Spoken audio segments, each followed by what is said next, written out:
아이스크림. 안녕하세요. 안녕하세요. 네, 감사합니다. 야, 질문 있어. 야, 얘한테 지금 뭐 하는 거야? 안녕. 여기 앉아. My name is Daniel. 야, 집중해. 나이지리아까지 한글에 열광한다고? 여기 미국의 한 여대생이 서아프리카 나이지리아에서 봉사활동을 하던 중 현지 영화에 한글이 등장하자 경악하고 마는데요. 그녀는 이러다 한글이 세계 공용어가 되는 것이 아니냐며 믿을 수 없다는 반응입니다. 대체 나이지리아 영화에 왜 한글이 등장한 건지 오늘의 사연을 들어보시죠. 안녕하세요. 저는 24살 루시아라고 합니다.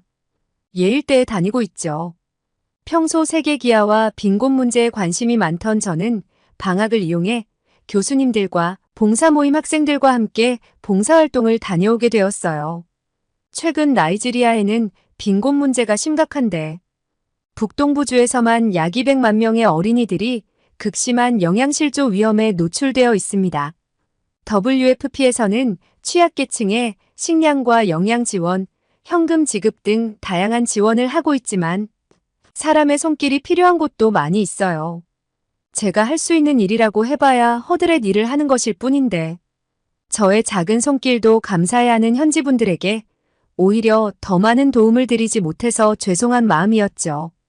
봉사활동 마지막 날 숙소에서 쉬던 중 TV에서 독특한 드라마를 보게 되었어요. 분명 나이지리아 사람인데 한글로 대화를 하는 겁니다. 함께 숙소에 있던 사람들은 모두 TV 앞에 모여 이 드라마를 보았어요. 하이틴 로맨스였는데 아버지가 한국인인 여학생이 학교에서 인기 많은 남학생과 사랑을 하게 되는 그런 내용이었죠. 내용은 유치하지만 아프리카인들이 한국어를 대화로 연출하는 모습이 너무나 인상적이었습니다. 한국이 문화 강국인 건 알았지만 이곳 아프리카까지 위상을 떨치고 있을 줄은 꿈에도 몰랐답니다. 같이 드라마를 보던 메리는 한국 드라마와 K-팝에 푹 빠져있는 친구인데 한글을 여기서 들을 수 있다니 너무 기쁘다면서 박수를 치고 환호를 하더군요. 그녀는 드라마에 나오는 모든 대사를 다 알아들어서 우리에게 어떤 뜻인지 설명까지 해주었어요. 뜻을 알고 드라마를 보니 배우들의 연기가 어색하긴 해도 정말 재밌었어요. 그동안의 봉사활동의 피로감이 풀리는 듯한 느낌이었답니다. 이 드라마로 인해서 우리 팀은 한국에 대한 이야깃거리를 서로 하기 시작했어요. 메리가 가장 한국에 대한 많은 것들을 알고 있었는데 그녀는 한국에 정말 가보고 싶다면서 거의 울먹이더라고요. 그녀는 넷플릭스에서 방영하는 모든 한국 드라마를 챙겨보고 한국 가수들의 이름을 다 외우고 있을 만큼 한국을 사랑했거든요. 얼마 전 방영되었던 흑백 요리사를 보면서 한식에 대한 궁금증도 커졌다는 그녀는 우리에게 끊임없는 한국 자랑을 하며 말을 했어요. 난 어릴 때부터 K-팝을 들으면서 자랐어. 난 솔직히 그 어떤 나라보다 한국의 음악이 훌륭하다는 생각이 들어. 그 멜로디도 멋지지만 가사의 뜻이 정말 감동적이거든.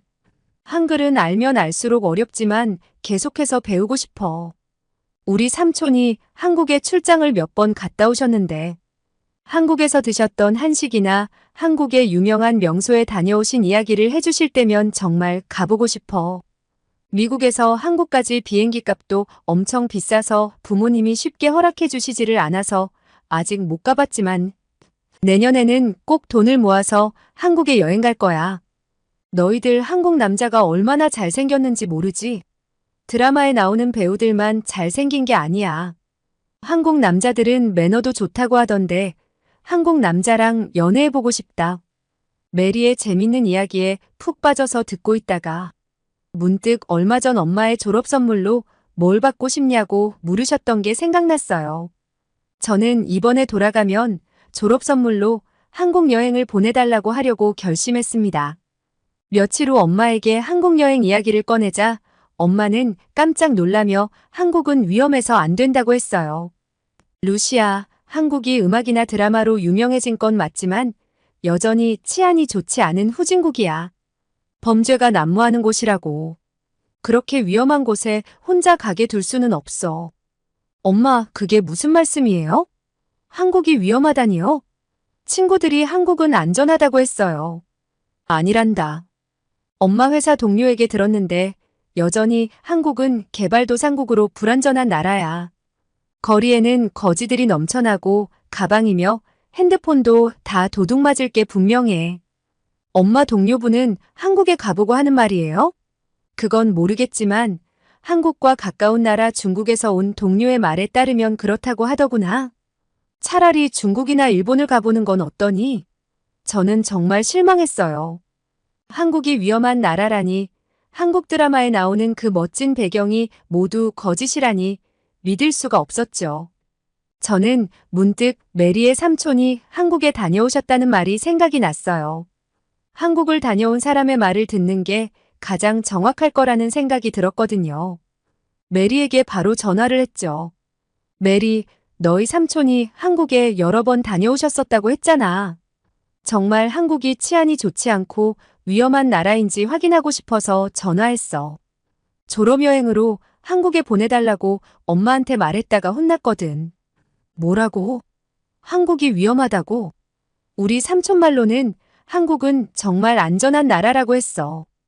카페에 핸드폰을 두고 와도 아무도 가져가지 않는다고 하던데? 그래? 그럼 너희 삼촌하고 우리 엄마가 통화를 한번 할 수 있게 해줄 수 있어? 엄마는 한국은 위험하다고 절대 안 된다고 해서 말이지. 알았어. 우리 삼촌 전화번호를 알려줄 테니까 통화해봐. 그나저나 정말 부럽다. 한국에 여행을 가다니 진짜 부럽다. 메리와의 통화를 끝내고 저는 메리의 삼촌과 엄마가 통화를 할 수 있도록 해드렸어요. 통화를 끝낸 엄마는 여전히 미심쩍은 표정을 지으셨지만 제 나이가 더 이상 어리지 않고 친구들과 함께 가는 거라면 허락을 해주겠다는 말씀을 하셨죠. 저는 부랴부랴 같은과 친구들부터 해서 한국어 동아리 학생들까지 찾아가서 한국 여행을 같이 갈 친구들을 찾아 나섰어요. 모두들 가고 싶어 했지만 개인적인 일정과 부담스러운 비용 때문에 쉽게 결정하지 못하는 눈치였죠. 며칠 후 2명의 친구 제니와 줄리가 같이 갈 수 있다는 말을 했어요. 너무 기뻐서 비명을 지를 뻔했지 뭐예요.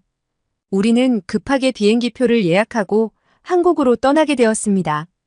한국으로 떠나기 며칠 전부터 저는 한국에 대한 정보를 열심히 찾아보았어요. 저는 한국의 모든 것에 관심이 있었지만 한글에 가장 관심이 많았어요. 한글을 구사하는 메리를 볼 때면 언제나 부러웠거든요. 한글은 오랜 역사를 두고 점차 진화해온 다른 문자들과는 달리 발명된 문자였죠. 세종대왕이 읽고 쓰지 못하는 백성을 위해서 쉽게 익힐 수 있는 문자로 한글을 만들었다고 했거든요. 한글이 만들어지기 전에는 한자를 사용했는데 한자의 획이 너무 복잡하고 글자의 개수가 많다 보니 많은 불편을 겪었다고 합니다. 이러한 백성들의 상황을 안타깝게 생각한 세종대왕은 말하고 싶은 바가 있어도 생각을 표현할 수 없는 백성을 가엾게 여겨 누구나 쉽게 배우고 쓸 수 있는 한글을 창제하게 되었다고 합니다. 이렇게 한 나라의 국민을 이토록 사랑했던 왕이 어디 있었을까 싶네요. 누군가는 하루만 공부하면 한글을 쓸 수 있다고 할 정도로 처음 익히기에 매우 쉬운 문자라고 하였어요. 한글이 만들어진 원리를 알아보면서 정말 세종대왕은 천재인가 라는 생각이 들었어요. 어떻게 이렇게 과학적인 글자를 만들어낼 수 있는지 놀라울 뿐이었죠. 유네스코가 1997년 한글을 세계문화유산으로 지정한 건 너무나 당연한 일이라는 생각이 들었습니다. 서구에서는 20세기에 와서야 완성된 의문론의 체계를 세종대왕은 500년이나 앞선 15세기에 세웠고 이 체계 위에서 한글을 창제했던 것이에요. 한글에 관한 자료는 정말 많았어요. 영국 리즈 대학의 제프리 샘슨 교수는 문자체계라는 자료에서 세 개의 문자를 분류했는데 중국의 한자는 대표적인 표의 문자이고 일본의 가나는 음절 문자, 그리고 영어는 음소 문자라고 분류하면서 한글은 어느 분류에도 속하지 않은 자질 문자로 분류를 했어요.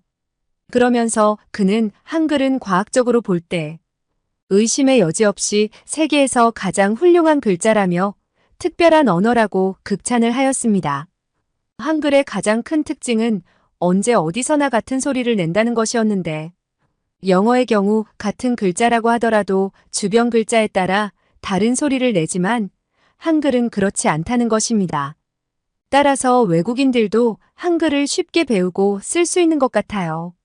사실 한국어는 호주, 미국, 일본, 프랑스, 태국에서 제2국어로 사용을 하고 있는데 한국 드라마와 케이팝이 많은 영향을 준 것으로 보여요. 한 나라의 문화가 이렇게 번져서 언어까지 세계인들이 배우려고 한다니 정말 놀랍습니다. 드디어 친구들과 한국으로 떠나는 날 설렘과 기대를 안고 비행기에 몸을 실었어요. 친구들 역시 저만큼이나 한국에 대한 동경과 궁금한 점이 많았던지라 모두들 한국에 대한 공부를 철저히 해온 모양이었습니다. 한국행 비행기라 그런지 한국인들이 많이 탑승을 한 모습이었어요. 제 옆자리에도 한국인 여성이 타고 있었는데 저보다 어려 보여서 살짝 말을 걸어보았어요. 그녀는 영어를 할 줄 알았고 한국에 처음 가본다는 저의 말에 한국의 유명한 명소를 여러 군데 소개해 주었어요. 경복궁은 외국인들이 필수로 들르는 곳이라면서 꼭 가보라고 했고 북촌 한옥마을과 청계천, 서울타워, 한강공원도 꼭 방문해보라는 말을 했어요. 저는 너무 고맙다고 했고 어쩌다가 나이를 물어보게 되었는데 저보다 동생인 줄 알았던 그녀는 저보다 6살이나 많았던 언니였습니다. 30살이라는 나이로 전혀 보이지 않았는데 저는 깜짝 놀랐어요. 나중에야 알게 되었지만 한국인은 동안으로 유명한 나라라고 하더군요. 뽀송하고 하얀 피부가 인상적이었던 그녀와의 대화는 긴 비행시간을 유쾌하게 보낼 수 있었던 시간이 되었습니다. 우리는 인천국제공항에 도착했습니다. 매우 큰 규모에 놀라기도 했지만 엄청난 사람들이 공항을 채우고 있는 모습에 압도당했어요. 미국의 공항만큼이나 바빠 보이는 공항이었고 외국인이 정말 많았답니다. 빠른 입국 절차 시간은 꽤 효율성이 좋았고 친절한 공항 직원들도 인상적이었어요. 우리는 숙소를 찾아가기 위해서 핸드폰을 켰습니다. 공항 내에 무료 와이파이가 아주 잘 터지더라고요. 놀라운 건 속도가 엄청났다는 것입니다. 미국에서 인터넷을 이용할 때와의 속도와는 비교할 수 없을 만큼 빨랐고 끊기지 않아서 더욱 좋았어요. 공항에서 한국 여행을 하면서 사용할 교통카드를 구매하고 지하철을 타기 위해 길을 검색했습니다. 한국은 통합교통 시스템이 잘 갖춰져 있다고 들었어요. 실제로 서울시는 많은 나라와 도시에 교통카드 시스템을 수출해왔다고 합니다. 하나의 교통카드로 환승이 가능하고 요금 정산도 한 번에 이루어지니 너무나 편리한 시스템인 거죠. 그리고 교통비도 매우 저렴했고 환승을 할 때 거의 무료로 가능했기 때문에 서울 시내를 활보하며 돌아다닐 우리들에겐 매우 효율적인 제도였어요. 미국은 왜 이런 게 없을까요? 우리는 지하철을 타기 위해 승강장으로 내려갔습니다. 에스컬레이터가 설치되어 있었고 엘리베이터까지 있었죠. 이건 정말 믿을 수 없는 광경이었어요. 그리고 지하철 여간이 굉장히 밝고 깨끗했어요. 미국이나 영국의 지하철역과는 상당히 다른 모습이었죠. 유럽에서는 지하철역이 범죄의 온상이 되는 곳이고 구석에는 약을 하는 사람들이 335 모여있기도 해서 정말 지하철을 타야 하는 경우가 아니라면 웬만하면 피하게 되거든요. 그리고 제가 가장 놀랐던 점은 스크린도어가 설치되어 있었다는 것이었어요. 미국 뉴욕에도 요즘 선로로 떨어져서 사고가 빈번하게 일어나고 있어서 스크린도어 설치를 준비 중이긴 한데 한국은 전국의 모든 역에 스크린도어가 다 설치되어 있다고 들었어요. 스크린도어를 설치하는 데에 많은 예산이 든다고 들었는데 이것만 봐도 한국은 선진국이 틀림없었죠. 엄마에게 당장 전화를 걸어 한국의 이 모든 것을 보여주며 영상통화를 하고 싶었지만 일단 저의 핸드폰에 담아가기로 했어요. 지하철 안에서도 와이파이는 빵빵 터졌고 타고 있는 승객들도 모두 핸드폰을 보고 있더라고요. 지하철 내부에도 깨끗한 건 마찬가지였는데 뉴욕의 지하철을 타본 분들은 알겠지만 정말 쓰레기로 넘쳐나거든요. 이렇게 쾌적하게 대중교통을 이용할 수 있다는 것이 새로운 경험이었습니다. 한국인들이 서로 이야기를 나누는 모습을 보면서 한글을 이렇게 직접 한국인들이 구사하는 것을 들으니 그들이 너무 멋져 보였어요. 열차 안에는 노선도가 있었는데 한글이 너무 예뻐 보였어요. 한국 문화에 푹 빠져 있는 메리에게 그동안 배웠던 한글을 실력 발휘를 하기 위해서 하나씩 더듬거리며 역이름을 읽어나갔어요. 우리는 홍대 입구역에 가기 위해 2호선을 탔었는데 제가 을지로 3가, 시청, 충정로 이런 식으로 하나씩 읽어나가니 옆에 앉아있던 여학생이 키득거리며 웃기 시작했어요. 제가 눈을 동그랗게 뜨고 왜 그러냐는 표정을 지었더니 그 여학생은 이내 엄지를 치켜세우며 저를 응원해 주었죠. 아무튼 한국의 지하철을 탄 것만으로도 너무 재밌었습니다. 저녁을 먹기 위해 우리는 식당을 검색했고 줄리가 날씨가 쌀쌀하니 따뜻한 음식을 먹자고 하더라고요. 우리는 감자탕을 먹기로 하고 검색한 식당을 찾아 들어갔습니다. 식당 입구에는 감자탕 보쌈이라는 글자가 적혀 있었고 보쌈은 생각도 못한 음식이었는데 메뉴판에 사진을 보니 먹어보고 싶은 생각이 들어서 보쌈도 같이 주문을 했어요. 조금 기다리자 여러 가지 채소와 김치를 내어주셨는데 김치 색깔이 엄청 빨간색이었어요. 미국 마트에서 김치를 사 먹어본 적이 있는 저는 그때 사 먹었던 김치와는 조금 다른 모습에 약간 당황했어요. 제가 먹어본 김치는 새콤한 맛이 나는 것이었는데 이 식당에서 준 김치는 훨씬 더 아삭거리고 맛이 진하다고 할까요? 그리고 중요한 건 신맛이 안 났어요. 전 너무 궁금해서 식당 직원분께 번역기를 켜고 물어보았어요. 그랬더니 직원분은 식당에서 제공되는 김치는 매일 바로바로 만들어서 손님상에 내놓는다고 하더라고요. 그래서 익은 김치가 아니라 생김치라는 거예요. 제가 미국에서 먹었던 김치는 익은 김치, 즉 신김치였다고 하는 겁니다. 생각해보니 김치는 발효 음식이니 충분히 납득이 갔어요. 신김치도 맛있었지만 생김치도 나쁘지 않더라고요. 보쌈이라는 음식은 돼지고기를 삶아서 썰어놓은 것이었는데 김치에 싸먹는 거라고 했어요. 저는 솔직히 아무런 소스가 발라져 있지 않은 돼지고기가 정말 맛없어 보였어요. 하지만 윤기가 흐르는 게 식감은 좋을 것 같은 생각에 김치와 함께 한 입에 넣어 먹었어요. 전 지금까지 이렇게 부드러운 고기는 처음 먹어보았답니다. 촉촉하고 부드러운 돼지고기와 아삭하고 매콤한 생김치의 조합은 정말 찰떡궁합이더라고요. 그렇게 보쌈을 순식간에 먹어치우고 우리는 보글보글 끓고 있는 감자탕을 먹기 시작했어요. 제니는 엄청 매울 것 같다면서 자기는 매운 걸 못 먹는데 걱정이 된다고 하더군요. 감자탕은 뼈고기와 깻잎, 버섯, 감자 그리고 여러 가지 채소가 들어가 있는 국물 요리였는데요. 각자 앞접시에 뼈고기를 하나씩 덜어서 발라먹고 국물을 떠서 먹어보았어요. 매워 보였던 것과는 다르게 고소하고 진한 고기 육수 맛이 났어요. 이것도 돼지고기라고 했는데 정말 부드러웠어요. 미국에서는 돼지고기를 베이컨으로 만들어 먹거나 거의 구워서 먹는 편인데 한국은 이렇게 국물 요리로 또는 삶아서 먹는 게 독특했어요. 같은 식재료인데 어쩜 이렇게 먹을 생각을 다 했는지 신기할 정도였죠. 조금 늦은 저녁 식사를 마치고 숙소로 들어가는 길은 늦은 시간이었지만 전혀 위험해 보이지 않았고 젊은 사람들이 북적이는 생동감 넘치는 거리였어요. 잘생긴 한국 남자와 아름다운 한국 여성이 거리를 활보하고 있었죠. 드라마에서 보던 배우처럼 정말 외모가 출중한 사람들이었어요. 숙소에 도착해 짐을 풀고 한국에서 처음으로 TV를 켜보았습니다. 채널이 엄청 많았고 한국에서는 어떤 일들이 일어나고 있는지 궁금한 마음에 뉴스를 보았어요. 뉴스에서는 속보를 전하고 있었는데 한국에서 노벨 문학상 수상자가 나왔다는 소식이었죠. 한국에서는 두 번째 노벨상 수상자가 되었고 전 세계적으로 여성이 수상을 한 것은 18번째라고 하더라고요. 아시아 여성으로는 최초라고 합니다. 한국이 문화강국이라는 건 알았지만 이것으로 그 누구도 반박할 수 없는 사실이 되었습니다. 이분의 소설을 저도 읽어보고 싶다는 생각이 들었어요. 번역본을 읽겠지만 나중에 한글을 다 익히게 되면 꼭 한글로 된 온전한 책을 읽어보고 싶어요.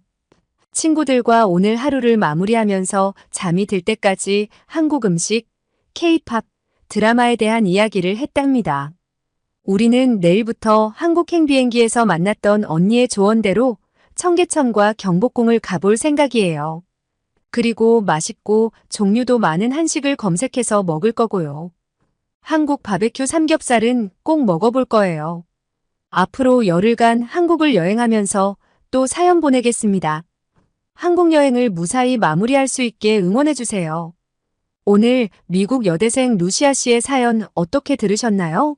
나이지리아에서 봉사활동까지 하시고 정말 배울 점이 많은 학생이라는 생각이 드는데요. 그곳에서 한국어 드라마를 보셨다니 정말 놀랍습니다. 이젠 한국어가 뻗치지 않은 곳을 찾는 것이 더 힘들 것 같군요. 한국인이라는 것이 정말 자랑스럽습니다. 한국 여행 중인 루시아 씨에게 맛있는 맛집 소개도 댓글로 부탁드려요. 오늘도 끝까지 들어주셔서 감사드리고 구독과 좋아요 부탁드립니다. 이상 미연이의 공감 튜브였습니다.